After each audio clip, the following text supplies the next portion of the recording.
Jesus reveals himself again on this episode of 10-Minute Bible Study, wherein we are studying the Gospel of John in 10-minute, easily digestible bites 5 times a week.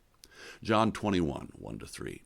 After this, Jesus revealed himself again to the disciples by the Sea of Tiberias. And he revealed himself in this way: Simon Peter, Thomas, called the twin, Nathanael of Cana in Galilee, the sons of Zebedee, and 2 others of his disciples were together. Simon Peter said to them, "I'm going fishing." They said to him, "We'll go with you." They went out and got into the boat, but that night they caught nothing. After this begs the question, after what? That would be the meeting that Jesus had with Thomas in the upper room. John is recounting the resurrection appearances for us. After this, Jesus revealed himself to the disciples by the Sea of Tiberias. What's the Sea of Tiberias? Well, that's the Sea of Galilee, under a different name. Why is it called Tiberias? Well, there was a city that was founded on the shore at one time in honor of Rome's second emperor, Tiberius. And the city became prosperous because it was a trading city. It became prosperous, and the force of its prosperity caused the name of the lake to be changed. We've all had the experience of looking at the GPS or following a GPS, and then it calls out the name of a road that's so obscure to us we've never heard it before, and then something like Samuel Gompers Expressway, and then we see a sign, oh, this is Highway 10. Why doesn't the GPS just call it Highway 10? And furthermore, why does each road that we have, each main road, have 3, 4, 5 different names? Well, it all has to do with, I guess you could say, the various groups that are in charge of it. The state has its own name for roads. The counties have their names for roads, and cities and townships have names for their roads. And then, of course, there's the ancient road. Everybody wants to name everything, and so names get applied, and it gets out of control. A lot of times, the locals just remember the original name. And that's the way it was with Galilee. It had been the Sea of Tiberias for quite some time, but people still referred to it as the Sea of Galilee. The reason that roads and lakes and other things and different names have so many different names is because people are trying to assert their authority and power. It's kind of a chest-thumping sort of thing, and it still happens to this day. So what were the disciples doing all the way up in Galilee, which is 80 miles away from Jerusalem? That would be maybe 3 or 4 days walk. Well, they're up there because Jesus told them that he would meet them there. Matthew 26:32. He says, "But after I am raised up, I will go before you to Galilee." And then Matthew 28:10. He said, "Do not be afraid. Go and tell my brothers to go to Galilee, and there they will see me." So Jesus told his disciples and told the women on the day of resurrection to meet him in Galilee. This was the plan. So they went to Galilee. And this might explain Peter's idea to go fishing and why it seems so spontaneous. You have a bunch of guys up waiting for something to happen, waiting for Jesus to come. And you know how waiting can be. You get kind of antsy. So they waited and waited. And to take the edge off of waiting, they went fishing. Peter said, "I'm going fishing." And they said, "Yeah, let's go fishing." It's one of those kind of things. John 21. Verses 4-8. Just as day was breaking, Jesus stood on the shore, yet his disciples did not know that it was Jesus. Jesus said to them, "Children, do you have any fish?" They answered him, "No." He said to them, "Cast the net on the right side of the boat, and you'll find some." So they cast it, and now they were not able to haul it in, because of the quantity of fish. The disciple whom Jesus loved therefore said to Peter, "It's the Lord." When Simon Peter heard that it was the Lord, he put on his outer garment, for he was stripped for work, and threw himself into the sea.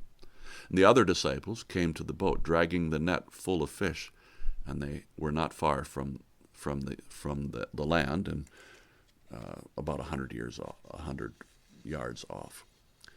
The disciples did not know it was Jesus. Was this kind of a sort of a Mary Magdalene thing where she didn't recognize Jesus at first and thought he was a gardener? It could be. It could be that Jesus' appearance changed somehow with his resurrection. Or it could be that because it was daybreak and the disciples were 100 yards out.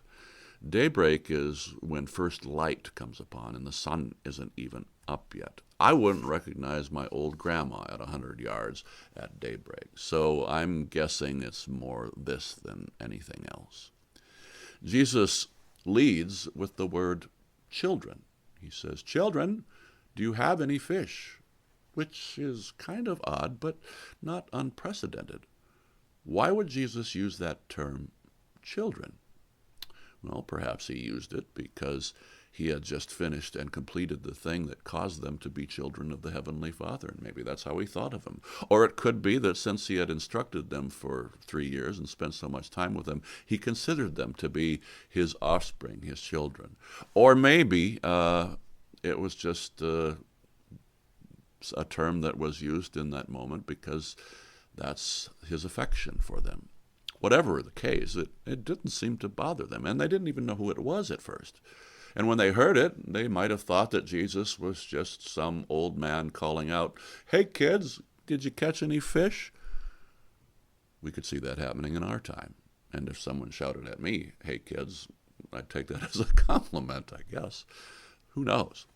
Sure enough, they answered him, and they said, "No," rather laconically, that is, tersely.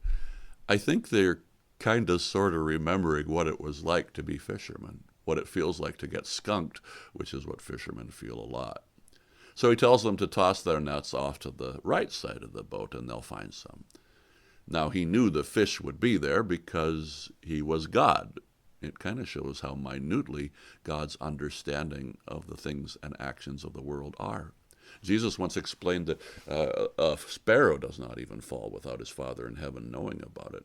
So he, of course, would also know of the movement of fish. He knows about all the fish swimming in the ocean. He knows about each blood cell that's swimming in your body. So if you really can't accuse God of not knowing. He knows. And sure enough, when they cast their nets over there, they found fish. Jesus might have even caused the fish to be there, but when John saw the big catch of fish, he instantly had a flashback to the first time where they filled the boat with fish, when Jesus told them that they would be fishers of men. He turned to Peter and he said, "It's the Lord." And Peter, of course, got excited.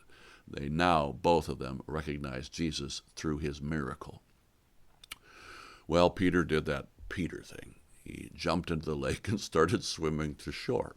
Now, if Peter was on your baseball team, he'd be that guy who steals bases like crazy, full of fire, full of excitement.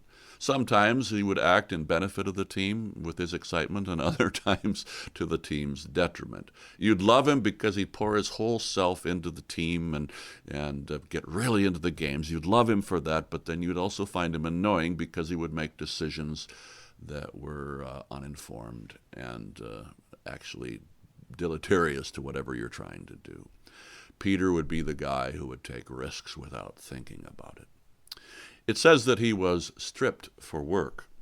Their flowing robes made it impossible for them to work really fully because, they'd be in the way. And so your typical workman back then would take his outer tunic off, and then he'd take his inner tunic and he'd cinch it up around his waist and also cinch it up around his legs so that his legs and his arms would be free and he'd be able to work. And that's what Peter was doing as he was fishing.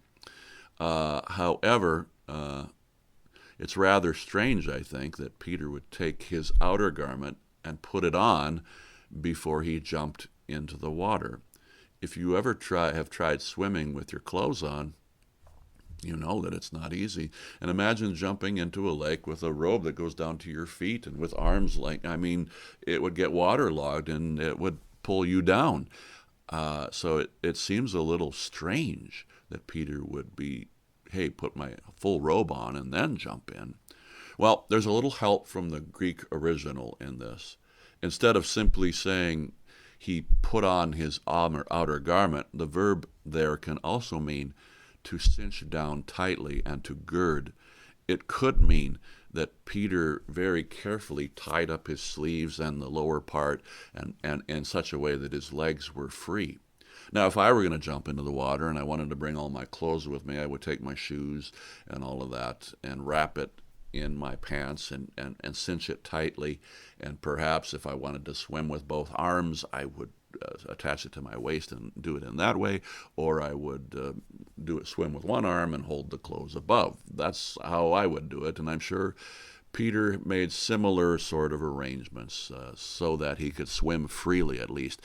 He's the kind of guy that wouldn't care if all of his clothes were wet, so I'm guessing he simply cinched up his clothes so that he had free movement in his arms and legs, even though he was wearing a robe. Some have suggested that he didn't want to greet the Lord being naked, and there's something to that, but we can't be sure. So, what did they see when they landed on shore? Well, we'll see that in the next episode.